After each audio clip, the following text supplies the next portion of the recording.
자, 3번입니다. 자, 조선시대의 관청에 대한 설명을 옳은 것은 이거 우리 박 선생님이 잘 모르시겠다고 한 게 이런 거 아닌가요? 아닌가? 아니셨나? 이 관청 이름 이렇게 껴맞추는 문제가 나오는데 이게 조선시대 관청이 뭐 하는 관청이냐 이게 고려랑 조선이랑 같이 연계가 돼요. 근데 이 정도 문제 난이도는 어려운 건 아니에요. 이 정도는 난이도가 평이한 수준이거든요. 그래서 조선시대 관청은 쉽게 나오면 이렇게 나온다. 근데 어렵게 나오면 조금 꽈서 내겠죠. 그럼 일단 사관원 볼까요? 사관원은 뭐 하는 데입니까? 교지를 작성하는 곳이냐? 자, 이렇게 가는 게 좋아요. 교지를 작성하는 곳이 어디냐? 이렇게 먼저 공부하는 게 낫습니다. 왕이 내리는 교지를 작성하는 곳. 예문관. 예, 여긴 예문관. 왕이 내리는 여러 문서 가운데 교지를 작성하는 곳은 예문관. 그래서 왕이 내리는 문서를 작성한다. 예문관. 그래서 틀렸고. 그럼 사관원이 하는 일은? 간쟁. 왜? 간이니까. 사간이니까. 간쟁. 네. 또 봉박도 하고 또 서경도 행사합니다. 이 한성부 하기 전에 자, 시정기를 편찬하였다. 제가 시정기 그러면은 관청의 업무 일지를 등록이라고 했어요. 그럼 여러 관청의 등록이 있겠지. 뭐 한성부 등록도 있고 또 비변사가 있다면 비변사 등록도 있겠고, 그치? 근데 이런 등록들 가운데에서 이 등록들을 모아가지고 정기적으로 편찬한 걸 시정기라고 한다 했어요. 그래서 이 시정기를 편찬한다는 곳은 어디냐? 이렇게 물어봤을 때 문화사 할 때 좀 강조를 많이 지었었는데 시정기 편찬은 이거는 이제 역사 자료니까 역사 자료거든요. 사료? 그러니까 사료들을 관장하는 곳이 어디겠어요? 역사 편찬하는 곳이겠죠? 춘추관이죠. 예, 맞아요. 예. 그래서 춘추관에서 시정기를 편찬한다. 그래서 도감에서 편찬한다. X. 제가 도감에서 하는 거 아니라 했죠? 그래서 춘추관에서 한다. 그럼 한성부는 뭐 하는 데예요? 서울시청. 그래서 수도의 치안과 업무를 담당하는 곳. 그래서 서울시청은 치안도 담당해요. 한성부. 그래서 한성부는 도적을 잡는 곳이기도 합니다.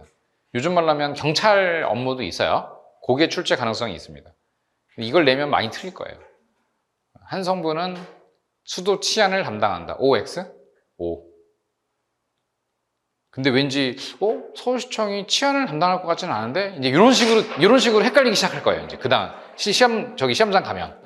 그래서 출제 맥락이에요, 이게. 출제 맥락. 그래서 그런 거를 잘 알 줄 알아야 돼.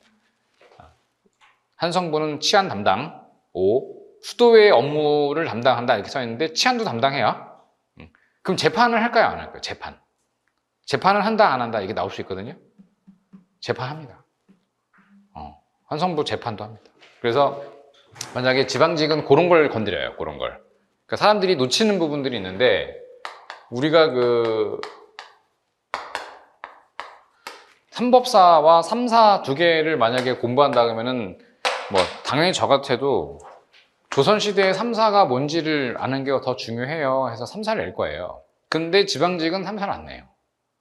삼사를 안 내고 뭘 내냐면 갑자기 뒤통수 후려치는 거예요. 삼법사가 뭐니? 이렇게 물어보는 거예요. 그럼 삼법사라는 거는 요즘 말로 하면은 법원 같은 거거든요. 그럼 법원이 세 개가 뭐야? 이렇게 물어볼 거예요. 이게 지방직 스타일이다. 계속 얘기하지만 지방은 이렇게 좀 외곽을 건드리는 느낌? 여기에서 이제 5점, 10점 차이가 나는 거예요, 고수들이. 근데 이런 것만 내지는 않은데 이런 게 한두 개 더 나온다는 거예요. 그럼 삼법사 그러면 외우는 방식이 이렇게 외우시면 돼요.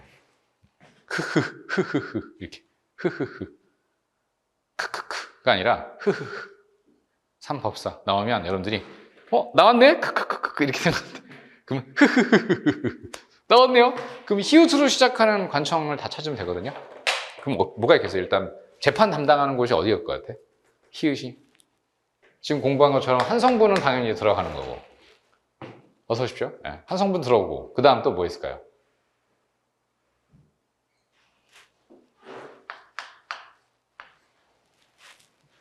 형조. 형조가 되겠죠? 형조. 형조가 당연히 6조 가운데 요즘으로 지금 법무부잖아요. 그러니까 삼법사겠죠. 그 다음 마지막 이게 하나가 뭘까요? 모르겠어요. 헌법재판소 할 때 사헌부. 사헌부입니다. 그래서 삼법사가 흐흐흐예요. 그럼 이제 요거를 가지고 뭘 하나 뺄 거란 말이에요. 한성부를 뺄 거예요. 한성부 빼고 뭘 넣냐면은 의금부를 넣을 거예요. 그 의금부가 들어가면 왠지 의금부 왠지 재판 담당하는 것 같아 이런 생각이 들 거란 말이지. 그게 지방직 스타일이다. 그래서 지방직 되면 학생들이 야, 좀 지역적인데? 이제 이렇게 생각하는 거예요. 근데 삼법사는 의금부는 들어가면 된다. 제가 어떻게 외우라는 팁을 드렸죠. 의금부 하면은 히읗이 있어요, 없어요? 없죠. 그러니까 의금부는 삼법사가 아닌 거예요. 이제 아셨죠? 늦게 들어오시지만 확 꽂히시죠? 아, 삼법사는 삼흐사. 히읗이 있어야 돼. 의금부 안 돼. 흐흐흐 써야 되는데 의 안 되죠? 이응이니까 흐흐으 안 되잖아요. 흐으흐 안 되네.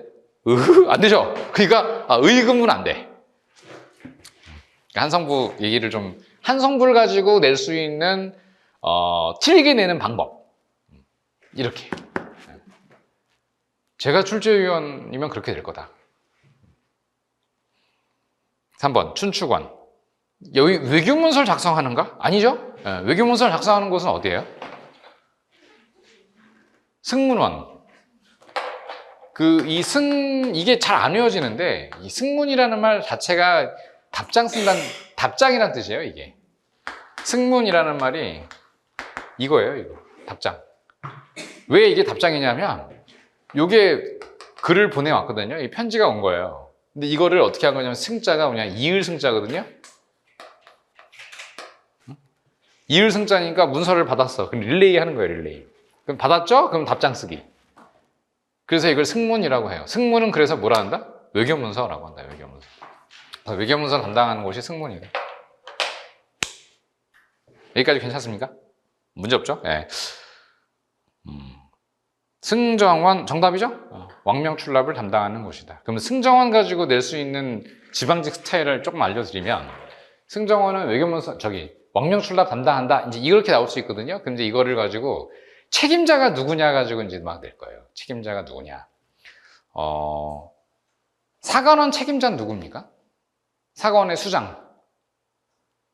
대자만 붙이면 돼요. 그럼 대사관, 대사관. 그 다음에 한성부의 책임자는 누구예요? 대한성부 이러지는 않겠죠. 한성부의 책임자는 요즘으로 붙이면 서울시장이거든요. 한성판윤이라고 합니다. 판윤. 한성부윤이라고도 하는데 부윤이라고 안 하고 판윤이라고 하는 이유는 지방에 있는 큰 대도시 제일 큰 게 부예요. 요즘으로 치면 광역시 개념인데 특별시, 광역시 이게 부거든요. 근데 왜 한성부만 부윤이라고 안 하고 왜 판윤이라고 할까? 왜 그럴까요? 이것도 이제 벌거벗은 한국사 나오는 강사 선생님이 가끔씩 물어보는 거죠. 혜성씨, 그러면서 지원씨, 그러면서 왜 한성부만 부윤이 아니고 판윤이라 할까요? 이제 이런 그 이유는 여기서 문제입니다.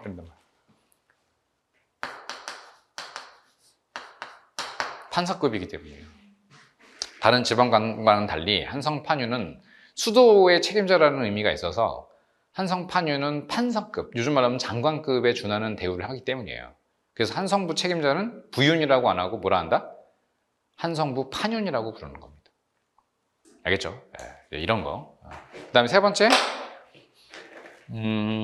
승정원 책임자는 뭐라 합니까? 승선. 예. 큰일 났네. 그 지방직에 빨리 적응하셔야겠네. 승지라 그래요. 승지인데 최고 책임자라서 도승지라고 합니다. 도승지. 그럼 승정원은 총 승지가 몇 명 있을까요? 점점 더 계속 이상한 질문만 하니까 지금 힘들죠, 아침마다, 아침부터. 문제는 쉬운데, 좀 빨리빨리 좀 풀지? 그럴 수 없어요. 여러분들이 틀리고 오는 꼴은 제가 못 보기 때문에. 육승지라고 합니다, 육승지. 6명인데, 그 6명인 이유는 국왕의 비서잖아요. 그래서 지금으로 치면 대통령의 수석들이 있거든요. 민정수석, 뭐 외교안보수석, 뭐 경제수석 쭉 있잖아요. 그게 그 장관들이 이렇게 당시 6조가 있어요. 6조 판서가 있는데 6조 판서가 올라오는 그 보고서들을 육승지가 같이 검토하게 돼 있습니다. 그래서 6조이기 때문에 승지가 6명인 거예요. 그럼 요거 만든 사람이 누구겠어요? 이방원이죠. 왜? 6조 직계제 하려니까. 그래서 승지가 6명이 필요했던 거예요. 이제 알겠죠? 그 승지 가운데 제일 높은 책임자 비서실장을 도승지라고 하는 겁니다. 괜찮나요? 그래서 요 지방직 스타일 문제에 대해 한번 문제를 다시 꾸며봤고요.